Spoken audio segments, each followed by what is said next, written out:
o estudo desse elemento, vamos dizer, do fingimento no Brasil, eu comecei a ficar impressionado com isso a partir do livro do Roberto Schwartz, que eu li não sei quanto. E vi e falei, pô, mas isso aqui tem que se aprofundar esta coisa, não pode só dizer, isso aqui foi uma ideia genial, mas como é que funciona isso? Né? Muito mais tarde, eu li no livro do Conde Hermann von Keyserling, Meditações Sul-Americanas, o depoimento que para mim foi um estalo. Ele disse o seguinte, ele esteve no Brasil e disse, olha, a elite brasileira é diferente de todas do mundo. Porque no mundo inteiro, eu vi onde as pessoas fingiam ser alguma coisa, é porque elas queriam ser aquela coisa.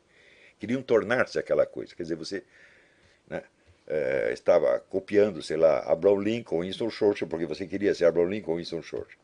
Ele disse, mas no Brasil não é assim, as pessoas se contentam com a imitação enquanto tal. Eles não querem ser aquilo que eles imitam, eles querem ser bons imitadores. O bom imitador, a ideia de ser um bom imitador, vem da ilusão de você controlar a situação pelo fingimento. Controlar tudo pela mentira. Como é que sem este fator nós conseguiríamos explicar o fenômeno PT? Nunca. Então, procure aí, em vão você procurará uma história do fingimento brasileiro. Agora, duas pessoas tão diferentes quanto o Roberto Schwartz e o Conde Hermann von Keyserling, que era um homem rico que viajava o mundo inteiro escrevendo um pouquinho sobre cada país, quando esses dois caras começam a ver a mesma coisa, eu falo, porque essa coisa provavelmente existe e é importante e deve ser estudada. Não é isso? Então, o estudo desse elemento de fingimento, vamos dizer, na política brasileira, eu acho que é o fenômeno decisivo. Porque é o fator mais constante. Isso nunca mudou. Hoje mesmo eu fiz uma notinha dizendo o seguinte, vocês já repararam que todo mundo no Brasil que diz qualquer coisa diz em nome do Estado Democrático de Direito? Hã? Bom, procura outros agentes históricos. Você vai ver Mussolini defendendo o Estado Democrático de Direito? Não, ele falava contra a democracia porque ele queria um regime ditatorial fascista, um Estado fascista. Você procura a obra do grande teórico do fascismo, que foi Giovanni Gentili, ele diz claramente, nós queremos um Estado autoritário, o Estado tem que estar acima de todo mundo, as pessoas, os seres humanos são apenas subprodutos do Estado, o Estado tem que mandar em tudo. Ele diz isso claramente. Se fosse um fascista brasileiro, chamaria de Estado Democrático de Direito. Então, mas estão, você veja, da Dilma, né, até o Reinaldo Azevedo, o Vila, estão todos defendendo o Estado Democrático de Direito. Quem é que não percebe que isto faz parte do elemento estrutural do fingimento brasileiro? E quem é que depois dessa explicação não perceberá, opa, sem entender isso, então eu não vamos entender nada do que está acontecendo? Estão compreendendo em que sentido foi se dirigindo ao longo dos anos o meu tipo de análise? Eu parto do princípio que todos os agentes são seres humanos como eu. Portanto, tem a psique que funciona mais ou menos do mesmo jeito. Tá certo? E eu vejo o que aconteceria a mim se eu começasse a levar adiante esse discurso fingido. Eu digo, bom, eu teria que ter 3 discursos. Né? Um que eu apresento para a plateia, né? Outro que eu apresento para os meus parceiros que vão agir realmente junto comigo, e um terceiro para mim mesmo. Quem é que consegue fazer isso? Tenta fazer. Não é isso? Isso é que nem... Né? Eu conheci um sujeito que tinha 4 amantes. Ele era casado, tinha uma mulher, tinha mais 3. E aquilo durou um certo tempo. Né? Houve uma hora que todas descobriram e foi uma desgraça. Então, era um homem muitíssimo inteligente, era um escritor, né? Era um negão, bonitão, bem apessoado, bem falante. Digo, mas olha, ele não conseguiu manter essa pluralidade de discursos. Não deu. Então, se você tiver uma amante, você já vai se atrapalhar. Você conhece algum caso de algum sujeito que teve uma amante secreta durante toda a vida dele? Eu não conheço nenhum caso. Portanto, você vê que o fingimento requer mais investimento intelectual do que a vida sincera. Muito mais. Não é isso? Então, vocês nunca mentiram na vida? Eu já menti. Eu, quando era adolescente, eu era um mentiroso terrível, desde criança. Né? Eu inventava cada coisa mais doida. Uma vez eu inventei que eu tinha cavado um túnel. Não, eu tinha descoberto, peraí, eu era louco, mas não tanto. Eu tinha descoberto um túnel que ia da minha casa até a Praça da Sé. E consegui enganar o meu irmão. E ele ficou lá cavando para achar e eu. Então, mas quanto tempo durou o fingimento? 10 minutos. Né? E logo fui descoberto. Então, né, o Gugu que inventou que as figurinhas de jogador de futebol vinham dentro das mexericas. E o irmãozinho Thales ficou horas descascando mexerica para ver se descobria a figurinha. E o Gugu morrendo da risada por trás. Então, você vê, o fingimento é um investimento intelectual. Quando você estuda, por exemplo, eu estudei seriamente o método Stanislavski, de representação teatral. E ele vê que o fingimento do ator é baseado num sentimento real que ele tem. Ele pega uma situação análoga, ele pega a situação do personagem, pega uma situação análoga que houve na vida dele, e ele se recorda desta situação na hora de representar o papel. Não é que o efeito externo é o mesmo, mas o que ele está pensando não é o que o personagem está pensando. Não é isso? E, bom, você acha que isso é fácil? Né? Tanto não é fácil que eu, tendo estudado tudo isso, eu consegui ser o pior aluno que o Eugênio Kuzner já teve. Não é fácil. Né? Então, todo esta problema do fingimento brasileiro é um elemento estrutural permanente. Ele está presente ainda hoje. E ele tem que ser estudado. Não é que nós vamos denunciar os fingidos. Não é nada disso, gente. Pô, calma lá. Eu digo que se existe uma problemática nacional do fingimento, nós temos que olhá-la, vamos dizer, com objetividade e compaixão, e não achar que agora nós vamos instituir, de repente, o reino da sinceridade e botar todos os fingidos na cadeia. Não, isso é estupidez. Mas também isso de você posar como o reformador moral da nacionalidade, eu digo, mas desde quando não aparece gente? Vocês já esqueceram do Jânio Quadros? Né? Cujo símbolo é uma vassoura, porque ia varrer toda a sujeira. Né? Então, essa coisa de você posar como o representante de, vamos dizer, altos ideais morais que você, na sua vida privada, você não é capaz de personificar de maneira alguma. Quer dizer, você quer que a sua vida pública seja muito melhor do que a sua vida privada, quando isso é impossível. Você leia um livro do Reinhold Niebuhr, que era um esquerdista, mas escreveu um clássico que é Moral Man in Immoral Society. Ele aí demonstra por A mais B que nenhuma sociedade pode ter o elevado padrão moral de um indivíduo. E tudo que penetra na vida social e pública baixa imediatamente de nível moral. Não é isso? Então, quando as pessoas se apresentam, vamos dizer, como grandes reformadoras morais na sua função pública, elas estão fingindo também. Todas estão fingindo. Né? Então, esse elemento de fingimento está presente hoje na turma do governo e na turma da oposição igualzinho. E tudo isto, vamos dizer, mostra que a ação será altamente contraproducente. Né? Porque, vamos dizer, o complexo mental requerido para manter a ação é muito difícil, é muito complicado. E a possibilidade da desorientação é muito grande.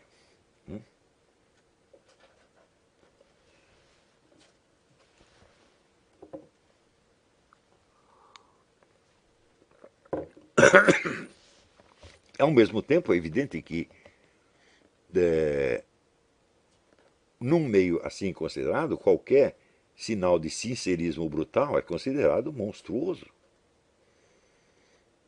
Não é isso? Por que, por exemplo, que as pessoas consideravam o teatro do Nelson Rodrigues já monstruoso, quase criminoso? Porque era baseado no sincerismo, para assim dizer, sincerismo obsceno. Não é isso? Quando as pessoas veem alguém falar as coisas na lata, como fala Bolsonaro, por exemplo, eles têm a mesma reação. Eles ficam mais chocados do que é possível. Aqui nos Estados Unidos, hoje acontece a mesma coisa. Depois dos anos 80, quando começou o negócio do politicamente correto, então começaram a impor a política do fingimento desde cima. Mas não é um elemento presente na vida americana ao longo do tempo. Tanto que aqui o sincerismo, vamos dizer, às vezes é aceito como um valor. Né? Existem inúmeros personagens, Ted Nugent, por exemplo, né? E vários outros que são característicos pelo seu sincerismo brutal e todo mundo gosta deles. Né? Mas no Brasil isso não é aceito de jeito nenhum. Né? Então, certos fenômenos que a gente vê acontecer no dia a dia só podem ser explicados em função desta tradição do fingimento. Ora, a mesma tradição do fingimento faz com que todo o quadro da política nacional adquira um viés farsesco. Né? E pior, não é uma farsa premeditada. Né? O conjunto da farsa não é premeditado por ninguém. Né? É assim uma situação de ninguém sabe exatamente qual é o seu papel no conjunto. E por isso mesmo, então, todos têm presunções que estão infinitamente acima da sua capacidade. Não é isso? Então, se você pensar assim, como foi possível que um Lula chegasse à presidência, ou mais ainda uma Dilma chegasse à presidência? Né? Porque o discurso da sua presunção, no qual ninguém acreditava, foi tomado como válido por pessoas que também tinham um discurso no qual elas mesmas não acreditavam. Tá certo? Então você tem quase um quadro psicopatológico. Aí, e sem levar esses elementos em conta, nós nunca vamos entender coisa nenhuma do que está se passando. Tá? Então, a partir da próxima aula, nós vamos entrar mais profundamente na análise do caso brasileiro, de exemplos, etc, etc. Né? E no fim eu vou tentar traçar qual é mais ou menos o jogo de força real no momento. Mas só pelo que eu já disse, vocês imaginam o quanto é difícil você traçar um quadro. Né? Então, fica difícil você saber se cada agente, se os planos de cada agente são aqueles que ele disse em público, ou se são outros completamente diferentes.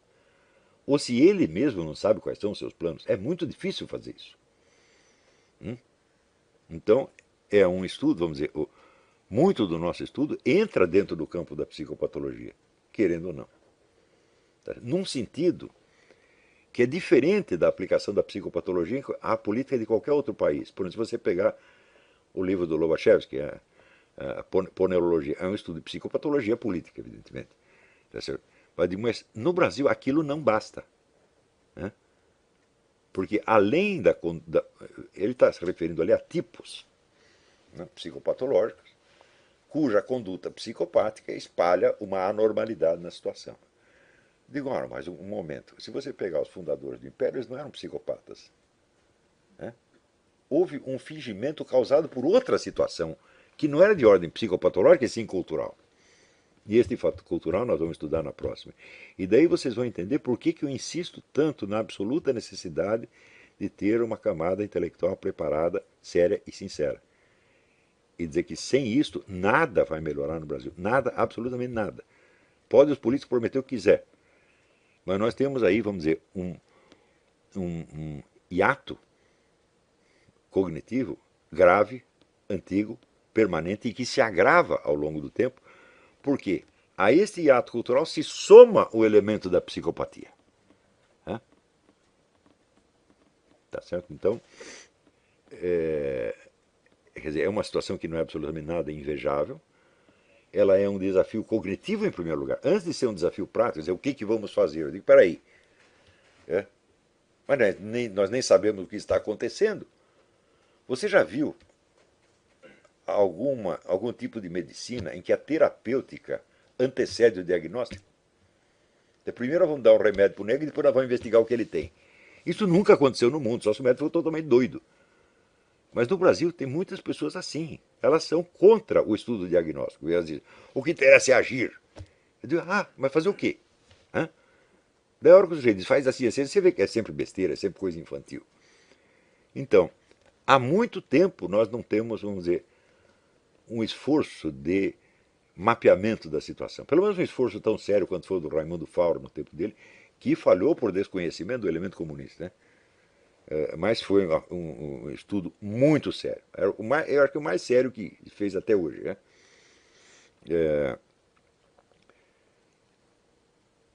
Então, a partir da análise do peso deste elemento de fingimento, e estudar como este hiato, que no Império surge por causas puramente culturais, se agrava com a introdução de duas coisas. Primeiro, a propaganda ideológica maciça. E segundo, o elemento psicopatológico. Né? Nos levando à situação atual. É possível perceber, seja em discurso político, seja na produção literária e cultural brasileira, esse transfingimento cultural é diferenciado de um período posterior, quando esse já estava com a parcela de psicopatologia, sem sombra de dúvida. Eu não acredito que o tipo psicopático predominasse na política brasileira até os anos 60.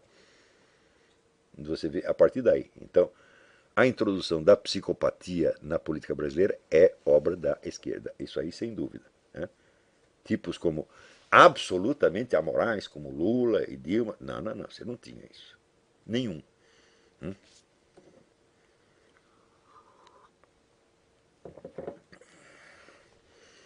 Você veja, Getúlio Vargas era um homem mau. Consta que ele matou um índio quando era adolescente. Né? Sob muitos aspectos, era um homem mau. Quando pressionado pela população, quando viu a população revoltada contra ele, o que ele fez? Se matou. Né? A vergonha foi tanta que se matou.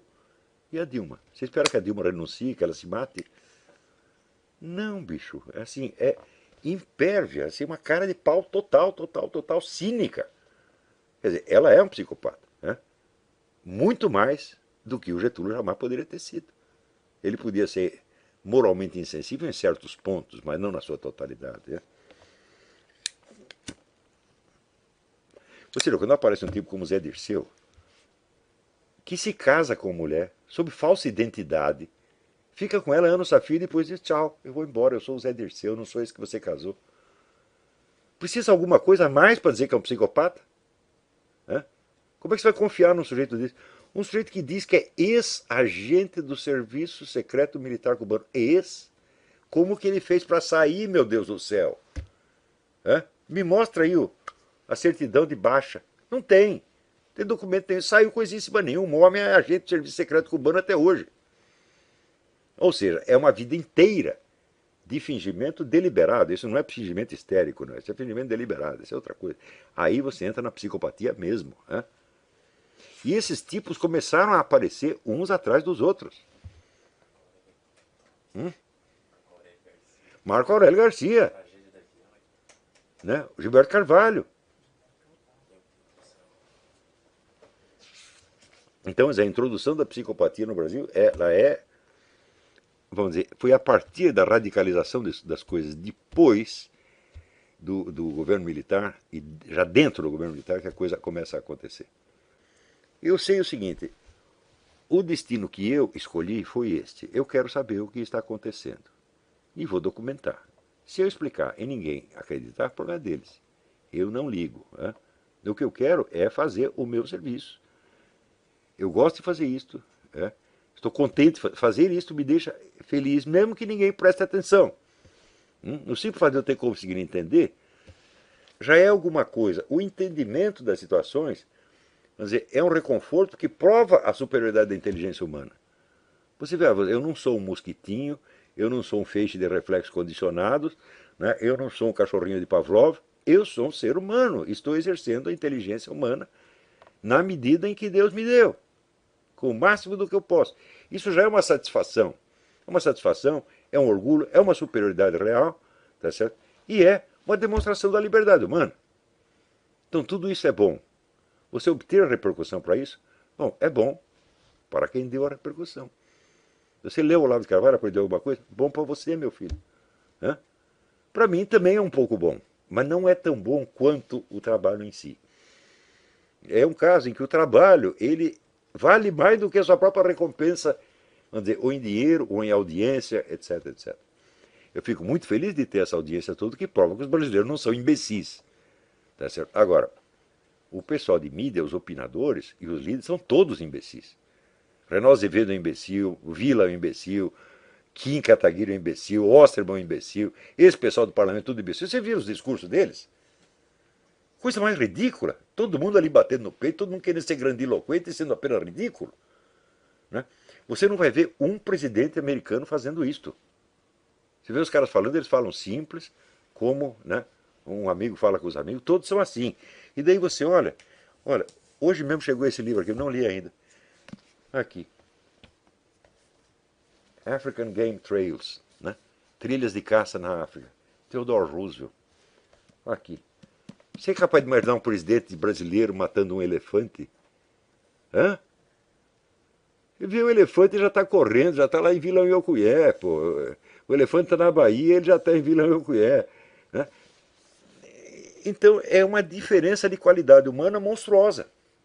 Se você pega Theodore Roosevelt era um excelente escritor, um ensaísta, um homem literato, um homem sério. Você pode divergir da política dele em mil coisas, mas é uma divergência política e não, vamos dizer, um abismo de diferença de qualidade humana. Né? Churchill era um escritor, um dos grandes escritores do século XX. Abraham Lincoln, você vê, eu estudei a vida do Lincoln. Eu acho que a vida do Lincoln, a vida política do Lincoln foi uma sucessão de erros monstruosos. Não precisava ter guerra civil, não precisava ter nada disso. Né? Ele era um cara doutrinário, ele tinha lido o tal do List, né, o homem da economia autárquica, ele era um protecionista 100%. Eu não sou contra o protecionismo doutrinariamente. Não, não, não, não, não. Também não sou liberal doutrinário. Eu acho que quando precisa ter protecionismo, tem que ter. Quando não tem que ter, não tem que ter. Né? Então, os dois livros do Di Lorenzo a respeito do Lincoln, depois que eu li, falei, arrasador, Lincoln era biruta. Mas ele foi um dos grandes escritores da língua inglesa de todos os tempos. Você não pode negar isso aí. Quer dizer, ele era um gênio, ele era maluco, mas era um gênio. Não acredito que fosse um santo, como os caras dizem. Não, de santo não tinha nada. Sob muitos aspectos era mal. Mas que era de uma eloquência literária assim, fora do comum, tanto quanto o Churchill.